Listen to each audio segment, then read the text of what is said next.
Greetings everyone, welcome to commerce classes. और आज हम स्टडी करेंगे हिडन गुडविल के केसेस। मतलब न्यू पार्टनर का एडमिशन है, जर्नल एंट्रीज भी करनी है, लेकिन गुडविल क्वेश्चन में नहीं दे रखी, तो उसे वैल्यू कैसे करें। गुडविल के वैल्यूएशन के कुछ मेथड्स आपने लास्ट क्लास में सीखे थे गुडविल के चैप्टर में। अब एक नया मेथड जो इसमें है, जो मैंने पिछले वीडियोस में भी समझाया था, आज हम उसी से रिलेटेड क्वेश्चन करेंगे।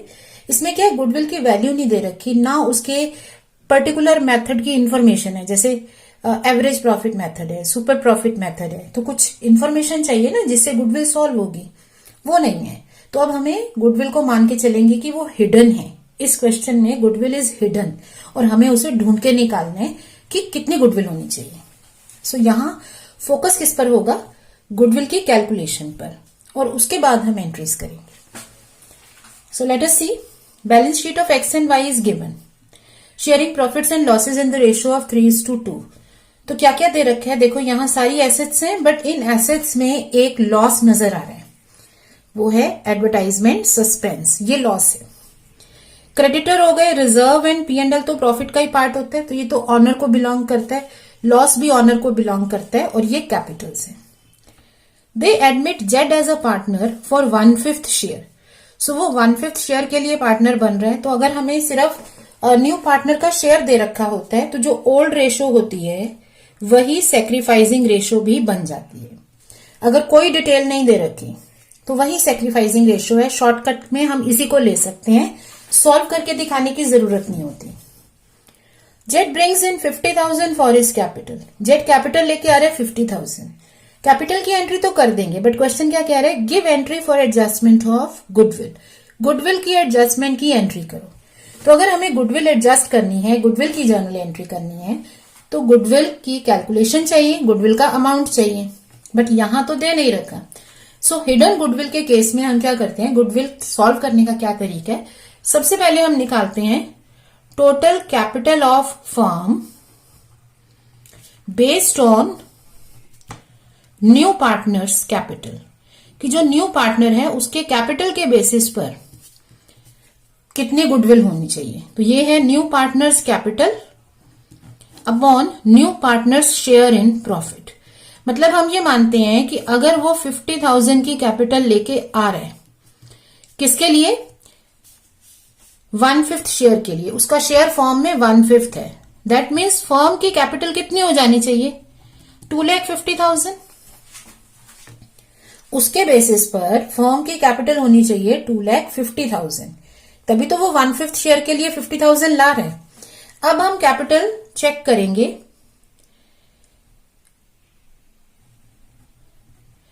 Capital of the firm based on given values, okay, based on firm's assets, या तो फर्म के एसेट्स के बेसिस पर हम कैपिटल सॉल्व कर सकते हैं आफ्टर जेड्स एडमिशन, कि उसकी एडमिशन के बाद। तो फर्म की एसेट्स कैसे सॉल्व होती हैं, एसेट्स माइनस लाइबिलिटीज, ये फर्म का प्रेजेंट स्टेटस है।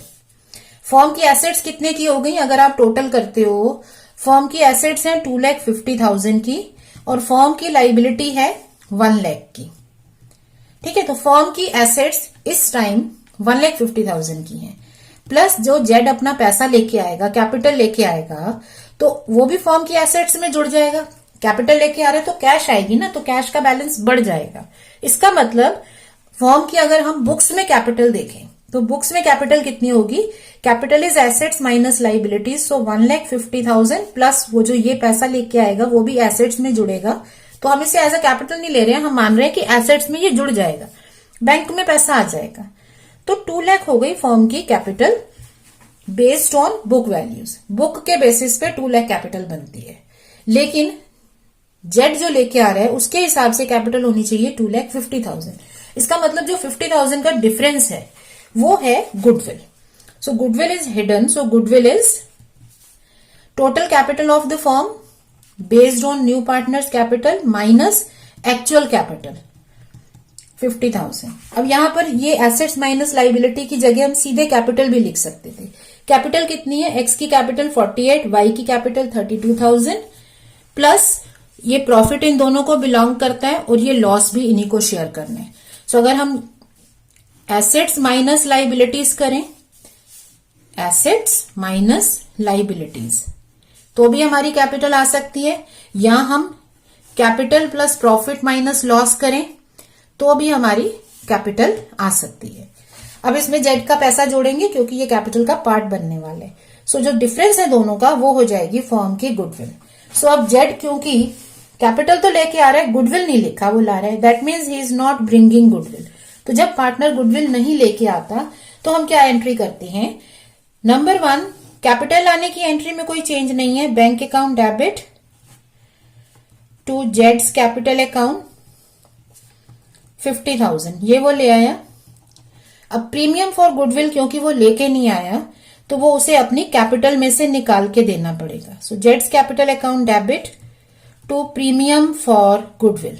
अब कितना हो जाएगा प्रीमियम फॉर गुडविल, तो फर्म की गुडविल है 50,000, तो जेड का कितना शेयर बनेगा, जेड का शेयर है 1/5, 1/5 शेयर के लिए वो बिजनेस में आया है, तो जेड का शेयर हो गया 10,000, तो उसे अपनी कैपिटल में से 10,000 प्रीमियम देना पड़ेगा। अगर आप पैसा नहीं लाओगे तो आपको अपने अकाउंट में से देना है, सो जेड अपने अकाउंट में से प्रीमियम दे देगा। अब ये प्रीमियम आपका डिस्ट्रीब्यूट हो जाएगा in the sacrificing partners, x के कैपिटल अकाउंट और वाई के कैपिटल अकाउंट में। किस रेशो में जाता है ये, जाता है ये सैक्रिफाइसिंग रेशो में। सो क्योंकि क्वेश्चन में कोई एडिशनल इंफॉर्मेशन नहीं थी तो ओल्ड रेशो ही सैक्रिफाइसिंग रेशो बन जाएगी। सो 6,000 एंड 4,000 आ जाएगा। तो ये हो जाती है हमारी एंट्री फॉर गुडविल, बट यहां पे क्या है, गुडविल कैलकुलेट करनी पड़ी। अच्छा, एक और चीज है, क्योंकि यहां पर आपने प्रीमियम कैपिटल में से दिया और वो सैक्रिफाइसिंग पार्टनर्स को मिल गया, तो अगर आप इन दोनों को कंबाइन करते हो तो इन अ वे जेड अपनी कैपिटल में से एक्स और वाई को प्रीमियम दे रहा है, तो कंबाइंड एंट्री भी कर सकते थे, जेड्स capital account debit to X to Y, gaining partner account debit to sacrificing partners capital account. तो इस तरह से इसे रिकॉर्ड कर सकते हैं। अब इसी गुडविल के कॉन्सेप्ट को एक और क्वेश्चन से समझते हैं। Strong and weak are partners sharing profits and losses in 3:2 ratio. Their capitals are 160 and 1 lakh. तो ये जो कैपिटल्स हैं, मेन पॉइंट्स को हम हाईलाइट कर देते हैं। रेशो हो गई 3:2, कैपिटल्स हो गई। ओके, दे एडमिटेड लेजी फॉर 1/6 शेयर। तीसरा पार्टनर आ रहा है आपका 1/6 share. He brings in 1,20,000 as capital, capital लेके आ रहा है। Calculate goodwill of the firm and then give journal entries to record it. Assuming he brings in his share in cash, तो गुडविल वो लेके आ रहा है, ठीक है, जो भी उसका शेयर बनेगा वो पैसे में लेके आ रहा है। सो वो कैपिटल भी लाएगा, गुडविल भी लाएगा, लेकिन हमें पहले गुडविल सॉल्व करनी है। तो गुडविल सॉल्व करने का यहां पर, क्योंकि जो हमने मेथड्स गुडविल के चैप्टर में पढ़े थे वैसी कोई इन्फॉर्मेशन नहीं है, इसका मतलब गुडविल छुपी हुई है। क्वेश्चन में कह रहे हैं कि गुडविल लाएगा लेकिन अमाउंट नहीं दे रखा, मेथड नहीं दे रखा, मतलब वो चीज बिजनेस की जो क्वेश्चन है आपका उसमें कहीं छुपी हुई है, हिडन है, उसे निकालो।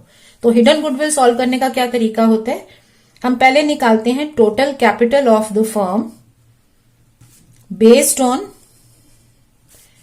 New partners capital.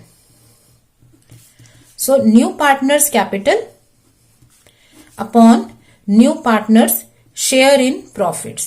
तो वो कैपिटल कितनी ला रहे हैं, ही इज ब्रिंगिंग 1,20,000 और कितना शेयर बिजनेस में ले रहे हैं, आपने उसे एडमिशन दिया 1/6 शेयर के लिए, दैट मीन्स 1/6 शेयर के लिए अगर वो इतना लेके आ रहा है तो फर्म की कैपिटल होनी चाहिए 7,20,000, but total capital of firm after his admission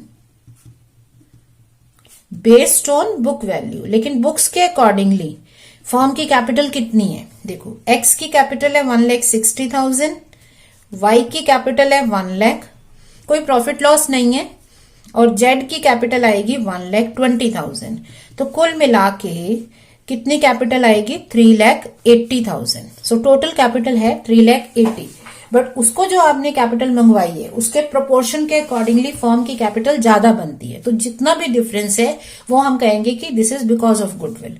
so goodwill आ जाएगी 7,20,000 minus 3,80,000, that means 3,40,000. So Z का शेयर कितना हो जाएगा? शेयर इन गुडविल, उसका शेयर है 1/6, ठीक है ना? तो 1/6 ऑफ 3,40,000 कितना हो गया? 56,667. सो ये गुडविल की कैलकुलेशन है, हिडन गुडविल. अब आपको जर्नल एंट्रीज करनी है. सो जर्नल एंट्रीज करते हुए हमें क्या ध्यान रखना होता है? पहली एंट्री कैपिटल की, फिर गुडविल की एंट्रीज. गुडविल लाएंगे, गुडविल बांटेंगे, और अगर क्वेश्चन कहता है तो विड्रॉल भी होगा. 3 एंट्रीज है. गुडविल आएगी, गुडविल बटेगी, और विड्रॉल कहा है तो गुडविल विड्रॉल, और फाइनली ओल्ड गुडविल है तो काट दो, राइट ऑफ कर दो. सो पहले कैपिटल आई. कितनी कैपिटल लाया? 1,20,000. So bank account debit to Lee's capital account 1,20,000. फिर वो लेके आया अपना share of goodwill. So business में, बैंक में आया पैसा. कहां से आया या किस लिए आया? Premium for goodwill. इसे लेजी के अकाउंट में नहीं लिखोगे, वो अपने लिए नहीं ला रहा है, वो ये देने के लिए ला रहा है. किस नाम से? Premium for goodwill. आ गई, इसे पार्टनर्स में बांट दो. सो premium for goodwill account debit. So strong को दो, वीक को दो, ठीक है ना? सो दोनों पार्टनर्स के कैपिटल अकाउंट में इसे बांट देंगे. जितनी गुडविल आई है उतनी बटेगी. किस रेशो में? सैक्रिफाइसिंग रेशो में. तो जब हमारे क्वेश्चन में सिर्फ न्यू पार्टनर का शेयर दे रखा है एंड नो चेंजेस गिवन, तो जो ओल्ड रेशो है वही सैक्रिफाइसिंग रेशो है. सो 56,667 3/5 एंड 2/5 में पार्टनर्स में बंट जाएगा, ठीक है? सो 34,000 और दूसरे का आ गया अमाउंट 22,667, ठीक है? सो इस तरह से गुडविल की एंट्रीज करते हैं. अगेन रिमेंबर, गुडविल आएगी, गुडविल बटेगी. If your question says goodwill withdraw भी होगी, एंड फाइनली ओल्ड गुडविल को राइट ऑफ करो, क्योंकि ये पुरानी गुडविल है, उसे अब नहीं रखना. सब चीज नई चल रही है, सो पुरानी सारी चीजें कैंसिल करनी होती हैं. सो ये हमारी जर्नल एंट्रीज हैं. सो आई होप ये हिडन गुडविल का केस आपको क्लियर हो गया है, जिसमें हमें गुडविल कैलकुलेट करनी पड़ेगी और फिर बांटनी पड़ेगी. हिडन गुडविल तभी आएगी जब मेथड नहीं दे रखा. सपोज इस क्वेश्चन में हमें पास्ट प्रॉफिट्स दे रखे होते और कहा जाता है कि गुडविल इज बेस्ड ऑन से 3 years purchase of average profit of the firm like this, तो आप एवरेज प्रॉफिट मेथड लेते. अगर सुपर प्रॉफिट की इन्फॉर्मेशन दी है वो मेथड लेते, क्योंकि कोई इन्फॉर्मेशन नहीं है, पर गुडविल तो फिर भी सॉल्व करनी है, तो वो हम कहते हैं हिडन गुडविल का केस है.